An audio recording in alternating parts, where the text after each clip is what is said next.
We're back. 51 minutes of memory left. Should be good enough, unless I spend 51 minutes reading like 10 questions, which is entirely plausible, considering like my attention span. Anyway, let's not waste any time. Yeah, Undertale the musical. Fucking amazing. Holy shit. Excited noises and screaming. That's my answer. Great Papyrus. Long time viewer too. I explicitly try to avoid using the word fan because like I don't really like that word when it comes to just describing people who are in this community. I don't know. It feels like, oh, they're my fans now. They're just people who watch my stuff. Cubic Lugion says, Lugion? I'm not sure. Congrats on 1,000. Now let's see if I can get it to 40. Winky, tongue face. Cubic Lugion is the guy who made Sigh of Flowey, if you liked that piano cover of mine. Really good. Really good, like, sheet music arranger and stuff. And he also does, like... He also has been doing one-shot speedruns. I don't know if that's, like, a recurring thing, though. So, yeah, he's a cool YouTuber, and he does good stuff. Sigh of Flowey is one of my favorite fan, like, remixes, or whatever you want to call it, so... Please get him to 40. Would appreciate it. Probably deserves more. Unless he doesn't want more, I don't know. HS. As for my question, have any experience with the Pokemon games?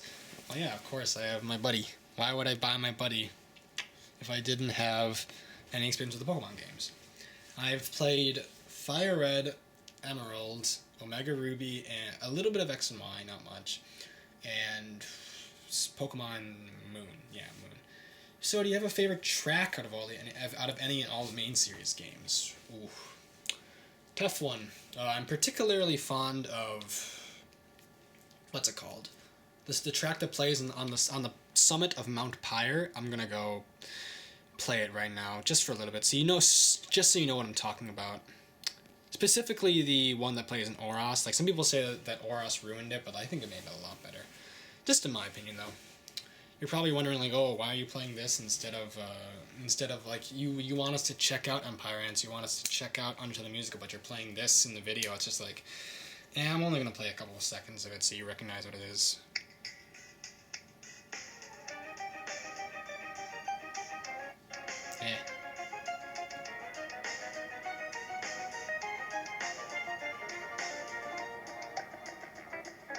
It just sounds so, like, exotic and cool. I love it.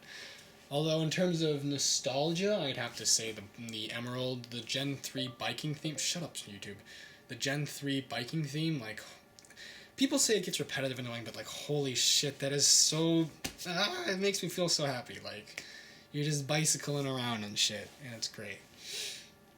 I also love Team Skull's music, because, like, how could you not love Team Skull's music? Like, holy shit, it is the best thing I've ever heard. Anyway... Back to the questions. Oh, jeez, I lost my place okay, let's scroll a bit. Okay, so, yeah, that's the question answered, HS. Fucking 1.1k subs, says GuitarInspired. Great channel, check out his guitar covers. They don't get enough views. Very talented guitarist. Anyway, my bro, Andy, finna be the next PewDiePie. I hope not. I don't wanna... experience the same inui, is that the word? The same downfall? No, downfall is a bit too negative. I don't want to go through the same thing that PewDiePie went through, because he doesn't really seem to enjoy YouTube anymore. He's the king who doesn't want the throne, it feels like, but that might just be me.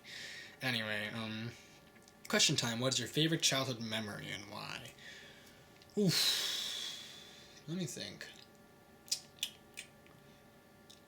Probably something to do with my brother, because, like, I don't know if I've mentioned this in my other videos, but, like, my brother is awesome. He's one of the best people, probably the best person in my life. He's responsible for everything that I am, basically. Like, all the parts of me that I like about myself, he kind of taught me to be. I learned my sense of humor from him. I learned my, most of my views about the world and, like, being nice to people and shit I got from him. Amazing human being. Amazing individual. But as to favorite childhood memory, probably some time that I spent hanging out with him. I can't think of anyone in particular, but like maybe just any of the times that we were just hanging out and being silly, like when I was a kid. We still do, but like he lives in his own apartment. Like he has a job and shit, so he doesn't visit as often. He doesn't visit. He visits like once a month maybe. Which I wish I could see him more. You know, love you, bro. But anyway, yeah, that's why too. I'm zipping through these. Wow. Glad I haven't listened to this track in a while, says HS. Still feels fresh. Nice cover. Thank you. I haven't listened to the full Undertale soundtrack in a long time because the way I listen to music is sort of like, I'll listen to, how to say it? I'll get fixated on a certain collection of music for a while. Like I'll listen to the only thing I'll listen to for a while is the Undertale OST, and maybe some remixes and stuff. And then after I listen to it enough, I'll get, I won't say tired because I still love it, but like it won't feel fresh to me anymore, and I'll move on to something new. Like right now, the thing that feels like fresh and awesome to me is the Black Parade by like My Chemical Romance. Soon enough, and before that it was the Off OST. Before that it was the One Shot OST. You know, I move through things in cycles. So like I haven't listened to Bring It In Guys in a while before I decided to do this track. Fun fact about this cover actually. If any of you remember back to the For the Fans piano cover, the 500 sub special, I did focus the camera on Bring It In Guys, which was the first piece of music, which was the first piece of sheet music that was labeled uncovered. So I've been working on this cover on and off for a ridiculously long time. Well, not ridiculous, like probably more than half a year. So it really feels nice to really say like I've done this one. Now we're moving on. Okay, I don't know how to pronounce that username.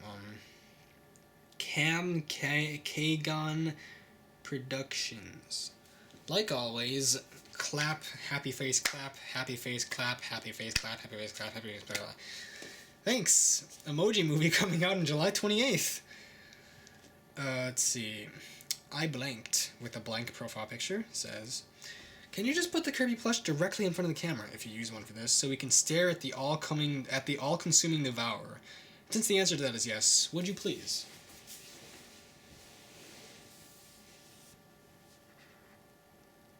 I see you. I am judging you for all your sins. When the day comes, you will all perish in fire. Relish the freedom that you have before I come to take it. Boyo. And he falls over too. That just completes the whole thing. Yeah. I don't really like the fact that some people like to depict Kirby as like this monstrous, like evil, like unstoppable abomination that like tears through galaxies and shit. Like, he is my small puffball. I will protect him with my life, and I'll protect Glaceon too. People don't really seem to demonize Glaceon though, so you're safe for now. Let's see. Got a question for you. What's your favorite track in the Undertale OST? Says Scotty Gray. I've answered this already. Undertale, for reasons I already explained too. GuitarInspired says, good question. It is a good question. I'd like to know you guys' too. Most people, well, yeah, just leave a comment about what it is if you want. So it'll be interesting, because like, there's lots of good tracks in there, you know.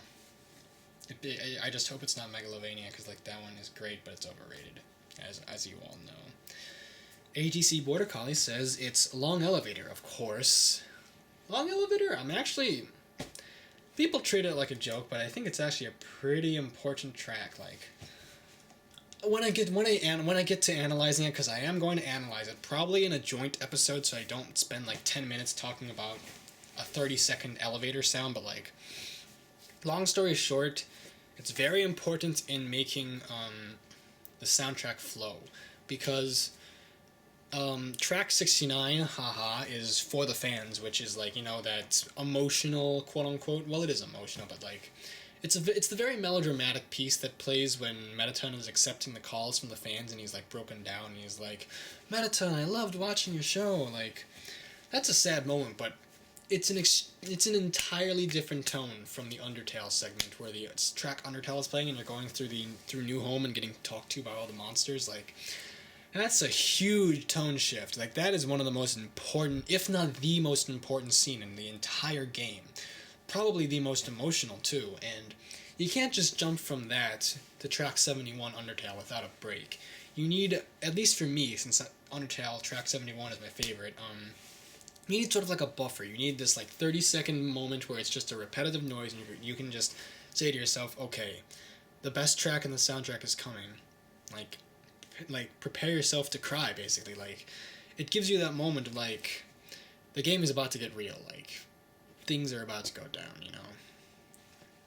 In terms of the game, it does that too, except there's also the minute or so of walking around in New Home before the music starts playing, and you're just like, you just see these like buildings in the distance, and they're all grayed out, and you're like, oh, like it kind of gives you like not maybe like a very like a slightly foreboding feeling, because like, why is the area grayed out? Like, who's living in those buildings? Like, why can't you visit them? And then like, it's silence. You sat in the elevator for 30 seconds or so, and like you probably thought your game was crashing, because like it just was like frozen like that for a while. But so you're walking out and you just hear this beautiful guitar just like playing this sort of like melody that you might even recognize if you listen to if you played the jukebox, if you played the music box in Waterfall, like from memory. So you hear the melody that may or may not be familiar to you, and you just like, you see the house. I'm getting chills just like remembering this. You see the house that it looks like Toriel's house, but it's all grayed out, and you just like you're just taken aback. Like, I so distinctly remember Cryotic. He's probably my favorite playthrough of Undertale, because he was the first I watched. But like, he was walking through New Home, and he like didn't know what to say, and like, the guitar started playing, and he just came upon the Asgore's house, and he just went, what? Like, he just sounded so like overwhelmed by like emotion, and it just builds and builds, and like, you need that moment of silence, or that moment of tranquility almost, before you just hop onto that emotional roller coaster. So yeah, I got into a long tangent, but long elevator is important. Don't diss it. It's a good track. Okay. Drakost, one of the other new community members. I really enjoy seeing them in the streams and stuff. Stick around, please. Also, I like how your profile picture is that one enemy from Off that you find in the meat rivers. I got jump scared by that thing the first time I played. I didn't know you could get random encounters in Off. Anyway, I mean random encounters in Off in the meat fountains. So that left me shook. Okay, favorite Kirby game.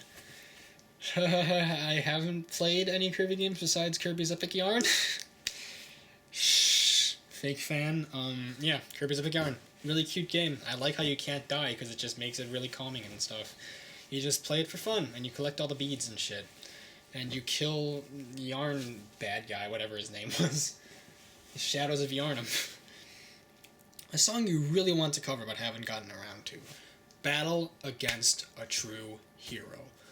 That track is so good, and it's literally like made for piano, but it's so hard. Like, the arrangements I found that are playable are way too easy. Well, they're way too simple, because it's such a good track. It's such a heavy track. It's such a heavy hitting track that like, just playing like, because like obviously like the right hand's going like dun dun dun dun dun dun dun dun dun, and that's hard. But like, in the easy arrangements that I found, well, easy isn't the right word, but like the simpler arrangements I found, the left hand is just going like dun dun, and it's like, yeah, I can play that, but it's not cool. But like, the arrangement that I want to play is fucking literally impossible. The left hand is going like, and has to play it while the right hand's playing the melody. And it's like, how do you do that and play it at the speed that Battle Against a True Hero is going? It's impossible. Like, I want to cover it so bad, but it's impossible. I spent an entire afternoon trying to do it, and it's impossible. Like, I'll figure it out eventually. But I have a lot on my plate right now as it is. So, next piano cover, I don't know what it is, but it'll be something good. Just you wait. Favorite cartoon? Rick and Morty. I don't know why I hesitated, because that's a no-brainer. Rick and Morty is fucking amazing. July 30th, new season. Get hype. Let's go. Amazing trailer. Loved it. Oh, jeez. I'm a Pickle Morty! Pickle Rick! Yeah, Rick and Morty. I've rambled about it before in the comments section of my Rick and Morty covers. Such a good fucking show! Oh my god! Like, comedy on point, philosophy on point, characters on point, animation, like, people don't like the art style very much, but I fucking love the art style, like, holy shit, it's so good.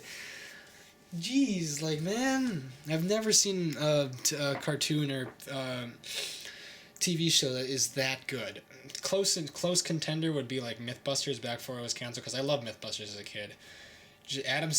Who are the Mythbusters? Adam Savage and Jamie Heineman. Between them, more than 30 years of special effects experience. Joining them, Tori Belleci, Carrie Byron, and Grant Imahara. They don't just tell the myths, they put them to the test. It's canceled now. That makes me sad. And then I guess if you could count WWE Raw and WWE SmackDown as TV shows, they're up there too. Well, no, they're not cartoons. This question is about cartoons, not TV shows. I'm an idiot. Well, Rick and Morty is still my answer. Amazing stuff. If you count anime as cartoons, which is I'm not even gonna get into that. If you do, then I could say Parasite's up there. Really good show. And maybe the Samurai Jack reboot, although I haven't seen much of it. It's good though. Favorite book, as I said, it is Malice and Book of the Fallen, the whole thing. If I were to choose a single book from there, though, I'd have to go with The Crippled God, which is the last book. Over 1,000 pages in a really thick-ass volume. I'm gonna go grab it real quick. I'll be back. Just to show you how big it is.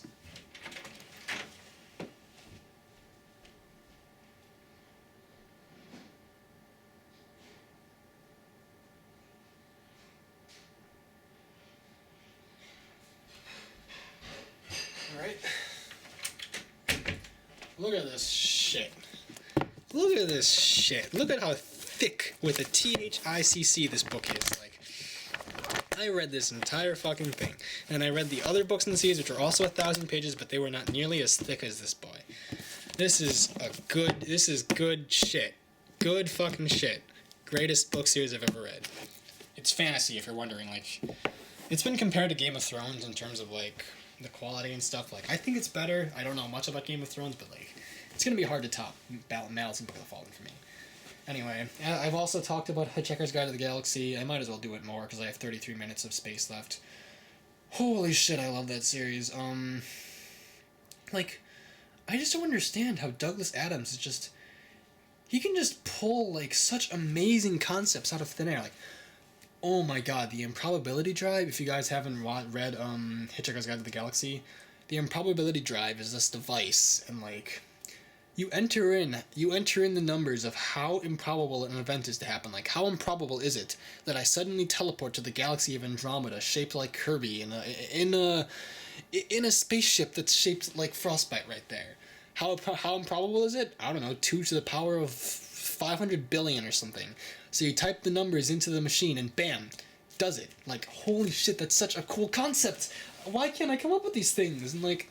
There's a section where they're describing the initial activation of the improbability drive.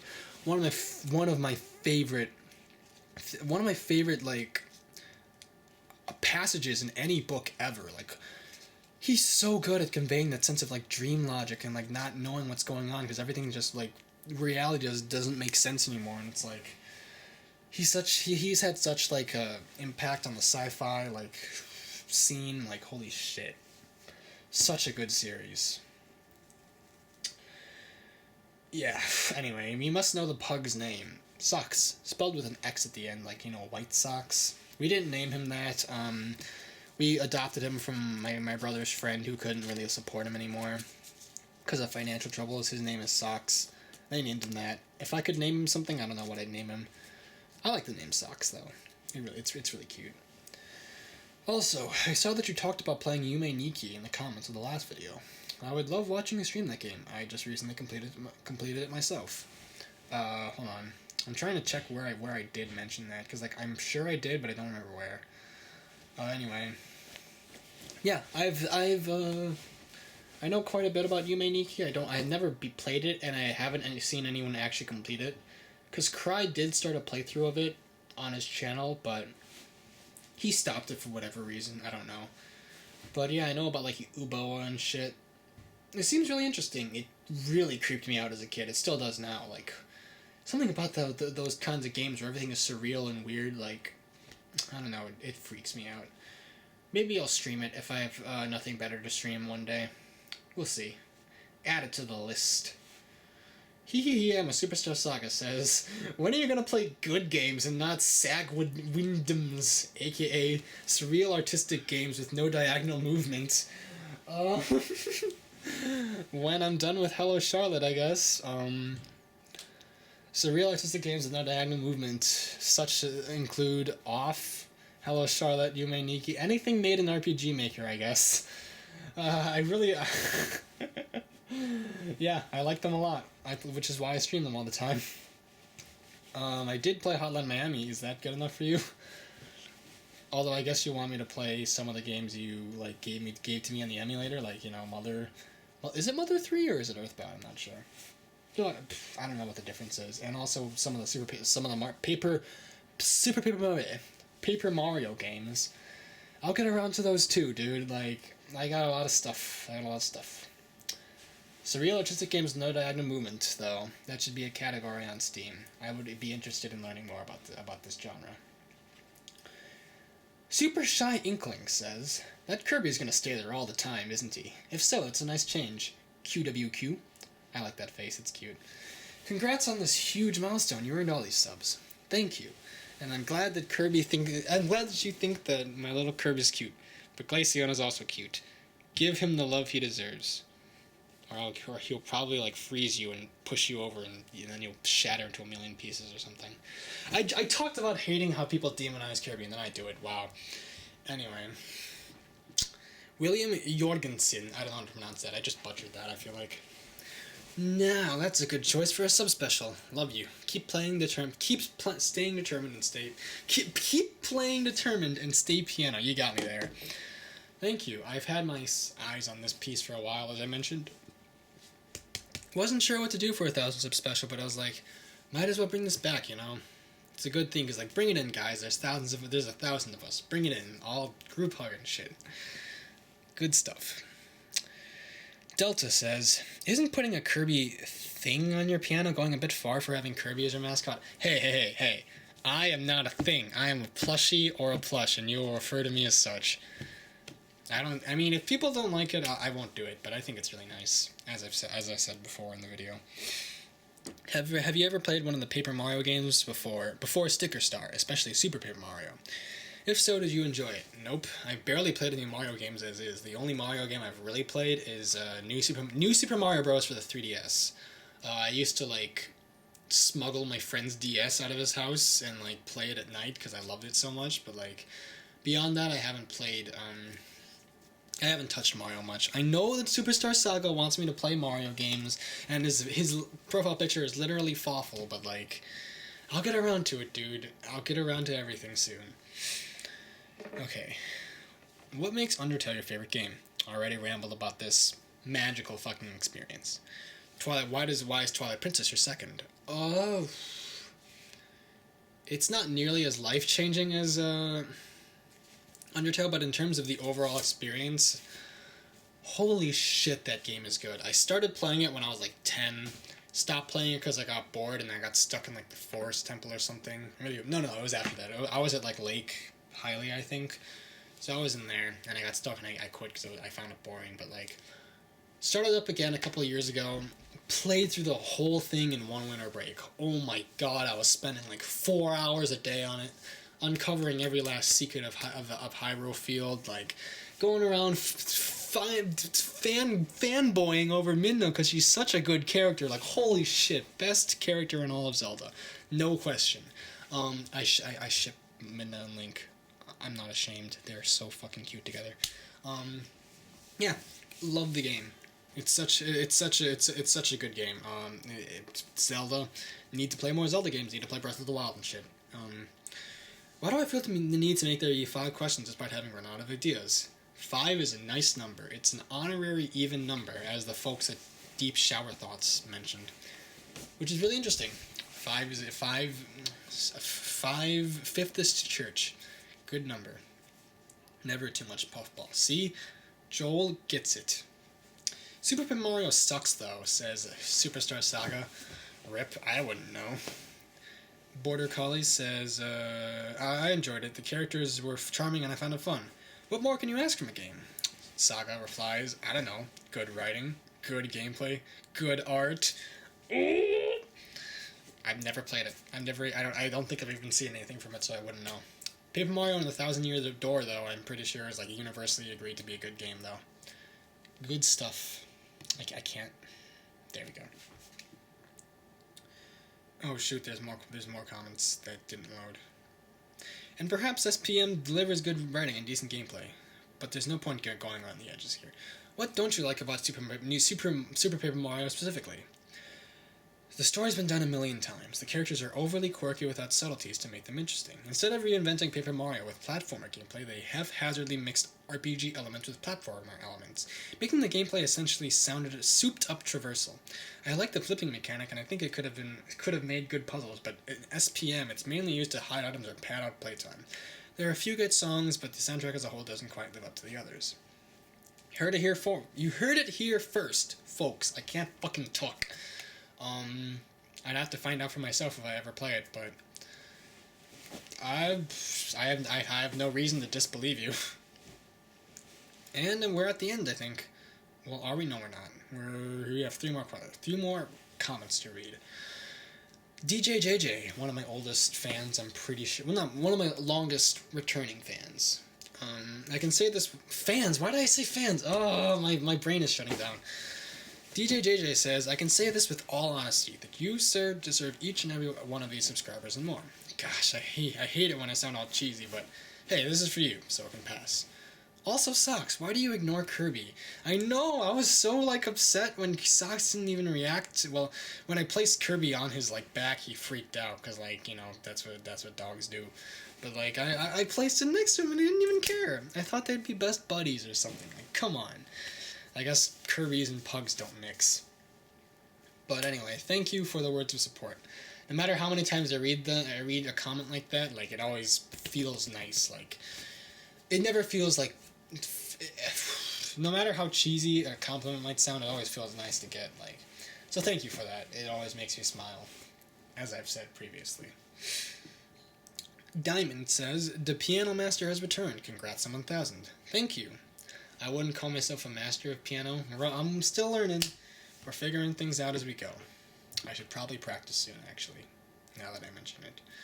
And finally, Superstar Saga says, don't you already reply to all of your comments? And I responded, I'm withholding them so I can answer them all in an upcoming Q&A video, which is what you're watching right now and what is about to come to an end. So yeah, that's my Q&A. That I talked for about an hour or more. No, it was more than an hour. It was like an hour and a half. Jeez. I'll be impressed if anybody actually sat through my ramblings this whole time. I'll include timestamps in the description. If you want to see your comment, just skip to it and ignore the rest. Because, yeah, give me a camera and free time and I'll just talk the day away. Anyway, thank you all again. I'm not sure what to say, but thank you all, really. It means a lot that you guys want to stick around and, see what I'm going to produce, even if it's not the best. No guarantees on when the next piano cover or stream is, but I'll be working on it. I'm not sure how to end this video, so I'm just going to go hug my buddies and give them a little kiss on the forehead. And, Kirby says, when Kirby and Frostfoot say goodbye and stuff. Okay, bye! They fell. Shit! Shit, he's okay. Okay, bye.